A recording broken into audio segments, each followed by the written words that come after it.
They told us civilization marched forward in a straight line. Stone Age, Bronze Age, Iron Age, Industrial Revolution. Primitive to modern, simple to complex. But what if that timeline is a lie? What if our ancestors possessed technologies we've forgotten? Technologies we can't explain even with our modern tools? Today, we're examining 8 impossible artifacts. Objects that shouldn't exist according to our history books. Objects that archaeologists often ignore because they don't fit the narrative. These aren't fantasies, they're real.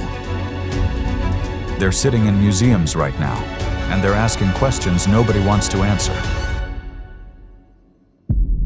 Artifact 1. The Antikythera Mechanism.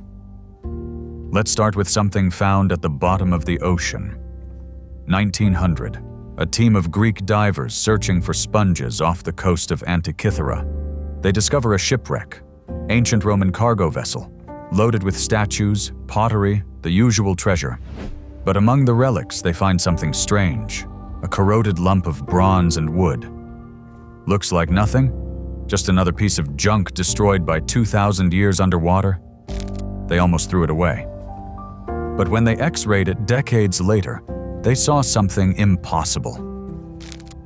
Inside that corroded mass was a machine, a complex system of bronze gears, dials, and inscriptions. Over 30 interlocking gears precisely cut and arranged. It looked like the inside of a 19th century Swiss watch. Except this device was built in ancient Greece, around 100 BC. Let that sink in. The ancient Greeks built a mechanical computer, an analog calculator that could predict eclipses, track the movements of the sun and moon, calculate the Olympic Games cycle, and map the wandering paths of planets across the sky. The precision is staggering. The gear teeth are cut to tolerances we wouldn't achieve again until the Renaissance. 1,500 years later. Here's what terrifies historians. We have no idea how they built it. No other device like this appears in the archaeological record for over a millennium. No blueprints, no prototypes, no evolution of the technology. It's as if someone dropped a laptop in the Middle Ages. So where did this knowledge come from? And more importantly, where did it go? For 1,500 years, humanity apparently forgot how to build machines this sophisticated. Did an entire branch of ancient engineering simply vanish? Or did we lose something much bigger? Artifact 2. The Baghdad Battery. They tell us electricity was discovered in the 1700s. Benjamin Franklin, his kite, his key, lightning in a bottle. Except there's a problem. In 1936, workers digging near Baghdad, Iraq, uncovered something peculiar. Clay jars. Inside each jar, a copper cylinder. Inside each cylinder, an iron rod. Evidence of acid, likely vinegar. This configuration isn't random, it's a battery. Archaeologists tested replicas. When you fill these jars with vinegar or lemon juice, they produce electricity, 1.1 volts. Enough to power a small light or create an electrochemical reaction. These jars are 2,000 years old. Now, the official explanation: they're vessels for storing sacred scrolls. Really? Scroll holders that generate electric current? That's the best answer we have? Let's think about this logically. Why would a scroll holder need a copper cylinder, an iron rod, and acid? That's not storage, that's electrochemistry. So what were the ancient Mesopotamians doing with electricity? Some researchers suggest gold plating. Electroplating requires a weak electrical current to bond gold to another metal. And we know ancient cultures were masters of gold work. Others point to something more intriguing. In the tombs of Egypt, there are detailed paintings on the walls. Paintings created in complete darkness. Deep underground chambers with no windows, no ventilation. But here's the puzzle. There's no soot, no carbon residue from torches or oil lamps, nothing. How did they see to create such intricate art? Could they have used electric light? Light bulbs powered by primitive batteries? Sounds impossible. But then again, so does a 2,000-year-old battery. The Baghdad battery isn't just a curiosity. It's a crack in the foundation of what we think we know about ancient technology. Artifact 3. The Roman dodecahedrons. Imagine finding hundreds of mysterious objects scattered across an entire continent. Objects that nobody can identify. That's exactly what happened with the Roman dodecahedrons. These bronze objects have been discovered from Britain to Hungary. Dozens of them. They're hollow, 12-sided, with circular holes of different sizes on each face. Some have knobs at the corners. They're beautifully crafted, clearly important. But here's the mystery. The Romans wrote about everything. Tax codes, military tactics, how to build roads, how to cook dinner. They documented every aspect of their civilization in excruciating detail. Yet not one Roman text mentions these objects. Not one. How is that possible? These dodecahedrons appear over and over in the archaeological record, found in military camps, homes, even graves. But complete silence in the written record. Theories abound: surveying instruments, weapons, dice, religious objects, candle holders. None of these explanations fit perfectly. Lock the ropes! Prepare to launch! This device must remain a secret. Not a word to the others. Shh. But if they were military tools, why bury them in civilian graves? The silence is suspicious, almost deliberate. What if the Romans didn't write about these objects because they weren't supposed to? What if this technology was classified? Protected knowledge that died with the empire. We may never know, but the absence of information is sometimes more revealing than its presence. Artifact 4. The Voynich manuscript. The most mysterious book in the world sits in a vault at Yale University. It's called the Voynich manuscript, named after the book dealer who purchased it in 1912. Carbon dating places it in the early 1500s. The pages are real vellum, the ink is genuine, but the contents, absolutely baffling. The manuscript is written in a language no one can read, not a cipher, not a code. A complete, unknown script with its own grammar, syntax, and structure. The book is filled with strange illustrations. Plants that don't exist on Earth, astronomical charts that don't match any known system, diagrams of what appear to be biological processes, but unlike anything in medieval medicine. Naked women bathing in strange fluids, circular text that spirals endlessly, symbols that repeat but never quite make sense. The best cryptographers in the world have tried to crack it. During World War II, codebreakers who deciphered enemy communications took a shot at the Voynich manuscript. They failed.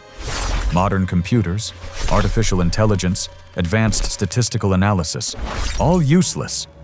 If it's a hoax, it's the most elaborate and pointless hoax in history. The linguistic structure is too consistent, too complex to be random gibberish. The statistical patterns match natural language. There's meaning here. We just can't access it. Some believe it's a lost medical text, herbal knowledge from a forgotten tradition. Others think it's encoded knowledge from a secret society. Alchemical formulas too dangerous to write plainly. And then there's the fringe theory. It's not from here. What if the Voynich manuscript is a journal written by someone who didn't originate on Earth? Or from a lost civilization whose language died completely? That sounds insane. But so does an undecipherable book that's resisted every attempt at translation for over a century. The Voynich manuscript isn't just unreadable. It's a reminder that there are things in this world we simply don't understand. And maybe never will. Artifact 5. The Baigong Pipes. Deep in the mountains of Qinghai Province, China, there's a place nobody lives. It's remote, desolate, the kind of place you'd never visit unless you were looking for something specific. What in the world? Is that what I think it is? Pipes, metal pipes embedded in solid rock, penetrating deep into the mountain, extending into a nearby saltwater lake. These aren't modern pipes. They're ancient. Iron, mixed with silica and calcium, rusted and corroded beyond recognition. But here's the problem. The rock formations they're embedded in are over 150,000 years old. Read that again. 150,000 years. At that point in history, Homo sapiens were still figuring out how to make stone tools. We weren't even close to metalworking. Agriculture wouldn't exist for another 140,000 years. Yet here are metal pipes, hollow, arranged in patterns that suggest a deliberate system. Some run horizontally into the mountain. Others descend vertically into the earth. A few extend into the lake bed. It looks like plumbing, ancient, advanced plumbing in the middle of nowhere. The official explanation? Fossilized tree roots. That's what geologists say. Over time, tree roots can mineralize, leaving behind hollow, tube-like structures in the rock. Sounds reasonable, except for one small detail. These pipes contain iron. They're metallic. Trees don't produce iron. And the arrangement is too systematic, too deliberate to be natural.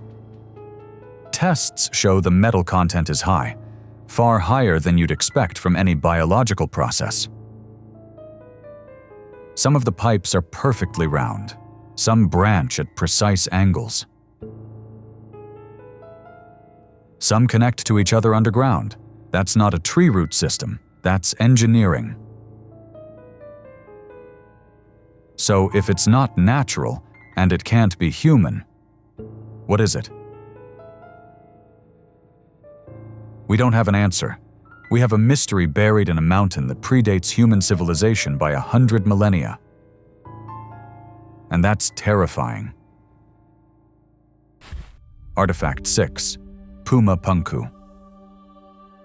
High in the Bolivian Andes, at an altitude of over 12,000 feet, there's a place called Puma Punku. The air is thin. Breathing is difficult. There are no trees, no resources. It's one of the most inhospitable places on Earth. And yet, ancient people built a temple complex here. Massive stone blocks, some weighing over 100 tons. Precisely cut, perfectly aligned. But it's not the size of the stones that baffles engineers. It's the precision. These blocks are made of andesite, one of the hardest stones on the planet, harder than granite. You can't cut it with copper or bronze tools. Even modern steel struggles. Yet the blocks at Puma Punku have flat surfaces accurate to a fraction of a millimeter. Right angles that are perfect, 90 degrees exactly. Drill holes that are smooth and cylindrical. No chipping, no tool marks. Just clean, precise holes that look like they were made with a modern power drill. And then there are the H blocks, interlocking stones with grooves and notches cut so precisely that you can't slide a sheet of paper between them. No mortar, just stone on stone. Today, we use computer-controlled CNC machines with diamond-tipped tools to achieve this level of precision. The people who built Puma Punku had none of that. According to conventional history, they didn't even have iron tools. So how did they do it? The Inca civilization, which came much later, had no explanation. They looked at Puma Punku and said the gods built it. Modern engineers have tried to replicate the work using the tools available at the time. They can't. Some suggest the builders had access to lost techniques, sound resonance, chemical softening of stone, technologies that disappeared. Others go further. They suggest the precision could only come from advanced machinery, lasers, high-powered cutting tools, equipment that shouldn't exist in the ancient world. But if that's true, where is it now? Where did the machines go? Puma Punku isn't just an engineering mystery. It's evidence that we've underestimated the capabilities of ancient civilizations by an enormous margin. Or it's evidence of something else entirely. Artifact 7. Yonaguni Monument. Off the coast of Yonaguni Island in Japan, there's something underwater that shouldn't be there. In 1986, a diver exploring the area discovered a massive stone structure on the ocean floor. Terraces, steps, platforms, columns. It looks like a pyramid, a complex architectural site with right angles, flat surfaces, and clear pathways. The structure is enormous, over 200 feet long, carved from solid bedrock. The question that's raged for decades: is it natural, or did humans build it? Geologists examined the site. They say it's natural, wave erosion, tectonic activity. Geological processes that coincidentally created flat terraces and 90-degree angles. But here's the problem. Nature doesn't work that way. Yes, rocks can fracture along fault lines, but nature doesn't create staircases. It doesn't carve pathways with clear edges. It doesn't produce symmetrical platforms connected by corridors. Marine archaeologists who've studied the site disagree with the geologists. They see too many features that suggest human design. There are markings on the stones, symbols that appear to be carved, not eroded. There are holes drilled at regular intervals, stones that look like they've been quarried and moved. If it's man-made, that creates another problem. The structure is submerged, deep underwater. For it to have been built by humans, it would have had to be built when sea levels were much lower. That means during the last ice age, over 10,000 years ago. 10,000 years ago, humans weren't supposed to be building monumental architecture. We were hunter-gatherers. But Yonaguni suggests otherwise. If this structure is artificial, it predates the pyramids of Egypt, it predates Stonehenge. And it raises a chilling possibility. What else is underwater? How much history was drowned when the ice melted and the seas rose? We've explored less than 5% of the ocean floor. There could be entire lost civilizations down there, cities, temples. Evidence of cultures that thrived and vanished before recorded history began. Yonaguni isn't just a monument. It's a question about what we've lost and what we've forgotten. Artifact 8. Göbekli Tepe. Now we come to the big one, the discovery that rewrites everything. Göbekli Tepe, a site in southeastern Turkey, discovered in the 1990s. It's the most important archaeological find of the 21st century, and it shatters the entire timeline of human civilization. Here's what we were taught. First, humans invented agriculture. Then we settled down. Then we built villages, then towns, then cities. Then we developed religion and built temples. That's the story. Agriculture first, civilization second. Göbekli Tepe proves that story is wrong. This site is nearly 12,000 years old, 7,000 years older than the Great Pyramid of Giza. It predates Stonehenge by 6,000 years. And it was built by hunter-gatherers, people who didn't farm, people who didn't live in permanent settlements. Yet somehow, they organized the labor. They quarried massive stone pillars, some weighing 20 tons. They carved intricate reliefs of animals into the stone: lions, foxes, scorpions, birds. And they arranged these pillars in circular formations, enormous stone circles that required planning, coordination, and engineering knowledge. This isn't a small project. This is monumental architecture on a scale that shouldn't exist in the Stone Age. The site covers 22 acres, and archaeologists estimate they've only excavated 5% of it. Ground-penetrating radar shows there are at least 20 more stone circles buried underground. This isn't a settlement, it's a temple complex, a religious center that predates organized religion as we understand it. And here's the kicker. After they finished building it, they buried it. Deliberately, they filled in the entire site with dirt and rubble. Why? We don't know. Maybe to preserve it, maybe to hide it, maybe because whatever they were doing there was finished. But Göbekli Tepe changes everything. It means religion came first, belief came before agriculture. Humans gathered, not to grow food, but to worship, to build, to create something greater than themselves. Send the next group of workers to the summit. The High Priest requires the temple ready by tomorrow. Who were these people? How did they learn to work stone with such precision? How did they transport blocks weighing 20 tons without wheels or beasts of burden? And most importantly, what other sites are still buried, waiting to be found? Göbekli Tepe is proof that we've underestimated our ancestors. Badly. They weren't primitive, they weren't simple. They had knowledge, skills, and ambitions that rival our own. The history books are wrong. And Göbekli Tepe is the evidence. 8 artifacts, 8 mysteries, 8 cracks in the official story.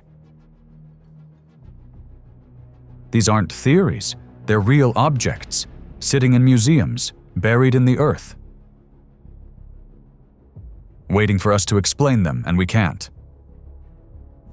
The Antikythera mechanism, the Baghdad battery, the Roman dodecahedrons, the Voynich manuscript, the Baigong pipes, Puma Punku, Yonaguni, Göbekli Tepe. Each one challenges what we think we know. Each one suggests that history isn't a straight line, it's a cycle. Civilizations rise, they develop technology, they achieve greatness. And then they fall, and the knowledge is lost. Maybe that's happened more than once. Maybe human history is longer, stranger, and more advanced than we've been told. These artifacts aren't proof of aliens. They're proof of us. Proof that we're capable of more than we remember.